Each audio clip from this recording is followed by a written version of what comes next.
자녀가 있다면 당할 수밖에 없는 보이스피싱. 무조건 끝까지 보셔야 합니다. 한 60대 여성의 실제 경험입니다. 이 여성은 2명의 자녀를 둔 엄마였고 매일 바쁘게 생활하며 가족을 돌보고 있었습니다.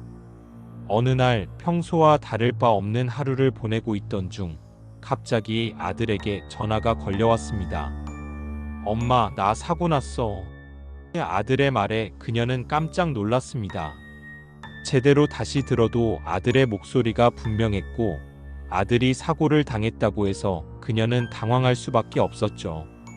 전화 너머에서 아들은 사고가 나 크게 다쳤고 병원에 있는데 지금 바로 수술을 해야 한다며 지갑을 잃어버려 수술비를 대신 송금해달라는 부탁을 했습니다.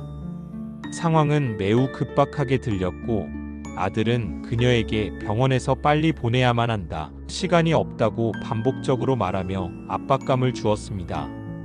그 금액은 상당히 큰 액수였지만 피해자는 상황의 심각성과 아들에 대한 걱정으로 바로 송금을 결심하게 되었습니다. 해당 여성은 곧바로 요구한 금액을 송금했습니다. 그리고 나서 아들이 다시 전화를 걸어왔을 때 평소의 목소리로 돌아와 엄마, 왜 그렇게 서둘러서 송금했어? 라고 말하는 것이었습니다. 바로 그 순간 그녀는 뭔가 잘못되었다는 것을 직감하게 되었죠. 급히 경찰에 신고하고 확인해 본 결과 바로 그 전화는 보이스피싱이었음을 알게 되었습니다.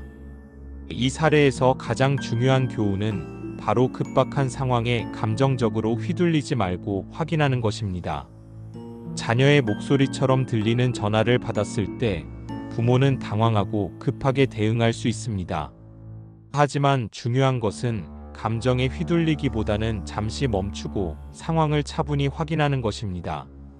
첫 번째로 해야 할 일은 전화를 끊고 자녀에게 직접 전화를 걸어 확인하는 것입니다.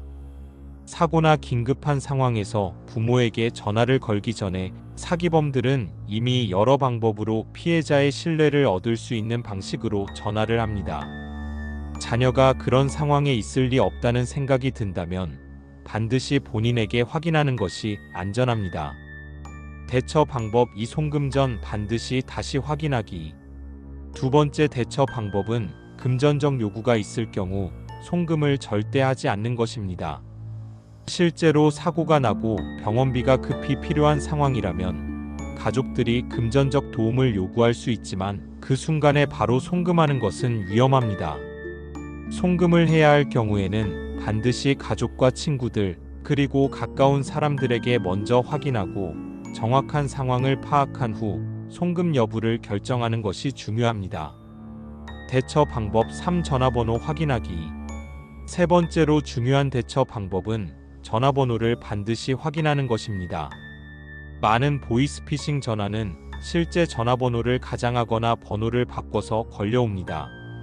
특히 경찰이나 병원 같은 공공기관에서 온 전화라면 전화를 끊고 공식 번호로 다시 확인하는 것이 필수적입니다. 자녀의 목소리라고 해도 전화번호가 의심스럽다면 바로 전화를 끊고 확인하는 습관을 들여야 합니다. 예방 방법 주변 사람들에게 보이스피싱에 대해 알리기. 보이스피싱은 누구에게나 일어날 수 있는 일입니다. 특히 어르신들은 이러한 사기 수법에 취약할 수 있기 때문에 가족들이나 친구들과 함께 보이스피싱에 대한 예방 교육을 하는 것이 중요합니다.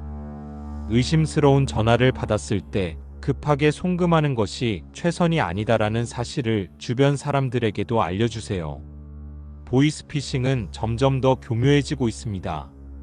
우리가 항상 경계를 늦추지 않으면 피해를 예방할 수 있습니다. 오늘 소개한 사례와 대처 방법을 기억하시고 혹시라도 의심스러운 상황이 생긴다면 즉시 확인하고 차분하게 대처하세요. 우리는 여러분이 안전하게 생활할 수 있도록 계속해서 유익한 정보를 제공할 예정이니 구독과 알림 설정을 해주세요.